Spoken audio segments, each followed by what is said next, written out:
नमस्कार, मैं हूं ब्रिज द्विवेदी। एग्रीमीटर के इस खास शो में आप सभी का स्वागत है। आज के एग्रीमीटर में हम सरसों के बाजार पर चर्चा करेंगे। इस पर बातचीत करने के लिए विस्तार से हमारे साथ जुड़ रहे हैं केडिया एडवाइजरी के डायरेक्टर अजय केडिया जी। अजय सर नमस्कार, स्वागत है आपका द बोनस में। बहुत बहुत धन्यवाद ब्रिज, मुझे बुलाने के लिए। सर इस साल सरसों की खेती बढ़ी है और अभी मौसम भी फसल के अनुकूल हो गया है, तो क्या लग रहा है सर, क्या प्रोडक्शन बम्पर होने का अनुमान है? देखिए ब्रिज, सरसों एक ऐसी क्रॉप है, जब भी ठंड रहती है तो उसका कंडीशन जो है फेवरेबल ही रहता है।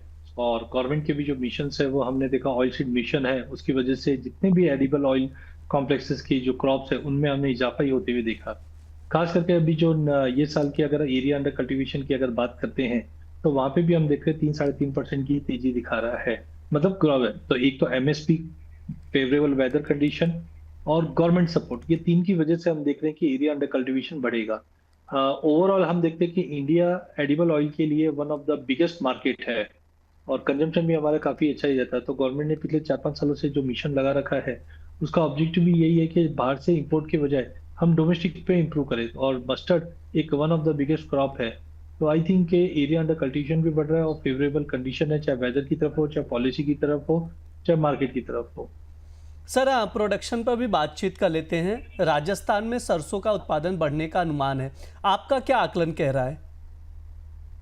देखिए, इस बार लास्ट ईयर हमने देखा लानीना के चलते बारिश अच्छी थी, मॉइस्चर लेवल भी अच्छा था और इस बार यील्ड में भी इंप्रूवमेंट होगा और एरिया अंडर कल्टीवेशन में है। तो उत्पादन में जैसे हम देख रहे थे कि 23-24 के अंदर हर करीबन 54.86 के आसपास दिखाया था, 24-25 के अंदर 57 था। और इस बार भी जैसे 3-3.25% का जो एरिया बढ़ा है उसके रिजल्टेंट हम देख रहे हैं कि क्रॉप साइज जो रहने वाली है उसमें भी इजाफा, कोई एक्स्ट्राऑर्डिनरी बड़ा इजाफा भी नहीं है, बट मुझे लगता है कम से कम 3 से 4% का पिछले गत वर्ष के मुकाबले इस बार भी अच्छा रहने की उम्मीद है। तो ओवरऑल मौसम की वजह से यील्ड में जो इंप्रूवमेंट आएगा वो प्रोडक्शन नंबर्स पिछले साल के मुकाबले अच्छी आने, जो पिछले साल हमने देखा कि करीबन 24-25 में 57.24 के आसपास था, इस वर्ष 58-58, 58.5 डिपेंड करेगा कि अगले 15-20 दिन में मौसम और कैसा रहता है। सर अब सरसों मिल के एक्सपोर्ट के आंकड़ों पर भी नज़र डाल लेते हैं। पिछले साल की तुलना में अगर देखा जाए तो अप्रैल से नवंबर के दौरान सरसों मिल के एक्सपोर्ट में हल्की बढ़ोतरी देखने को मिल रही है। सर क्या लग रहा है, आगे सरसों मिल की एक्सपोर्ट डिमांड में और इजाफा होगा? देखिए, पूरे मिल काउंटर में हमने पहले थोड़ा पेसिमिस्टिक होते हुए देखा, फिर लेकिन ग्लोबल मार्केट में डिमांड ठीक ठाक है। एक्स्ट्राऑर्डिनरी चेंजेस तो नहीं है, बट 3-3.25% का इसमें भी हमने एक्सपोर्ट में बढ़ोतरी आती हुई देखी। 13.22 के मुकाबले 13.62 है। इसमें दो इंपॉर्टेंट चीज, एक तो ग्लोबल मार्केट में टैरिफ को लेकर अनसर्टेनिटी बनी हुई है, वहीं अगर हम देखें ग्लोबल मार्केट में एक रिसेशन फियर भी बना हुआ है।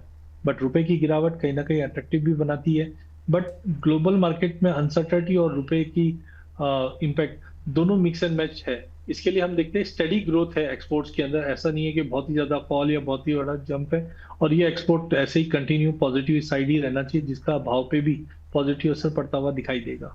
सर ये भी समझाइए कि घरेलू बाजार में सरसों मिल की डिमांड कैसी है?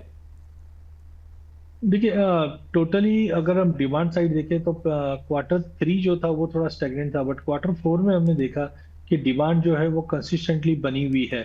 साथ में इस बार एरिया अंडर कल्टीवेशन में भी इम्प्रूवमेंट है और जिस ढंग से फिजिकल डिमांड अगर हम देखें, चाहे अदर इंडस्ट्री, फीड इंडस्ट्रीज की बात करें या इंडस्ट्रियल डिमांड की बात करें, यहाँ पे भी कंटिन्यू मेंटेन है, जिसके चलते भाव में भी हमने सुधार आते हुए देखा। बट अगेन क्रॉप साइज ज्यादा होने की वजह से भाव में कोई बड़ा उछाल नहीं है। आज भी हम देखते हैं तो 70-50, 70-60 के करीब, चाहे जयपुर हो, चाहे अलवर हो, चाहे एवरेज निकालेंगे तो भाव पॉजिटिव ही है। बट क्रॉप साइज को देखते हुए कोई ज्यादा बड़ा जंप नहीं, क्योंकि कभी भी इन क्रॉप्स के अंदर बड़ा जंप आता है तो डिमांड थोड़ा डिस्ट्रैक्ट हो जाता है। बट टाइमिंग एक स्टडी डिमांड कंटिन्यू बनी है, चाहे डोमेस्टिक हो चाहे एक्सपोर्ट हो।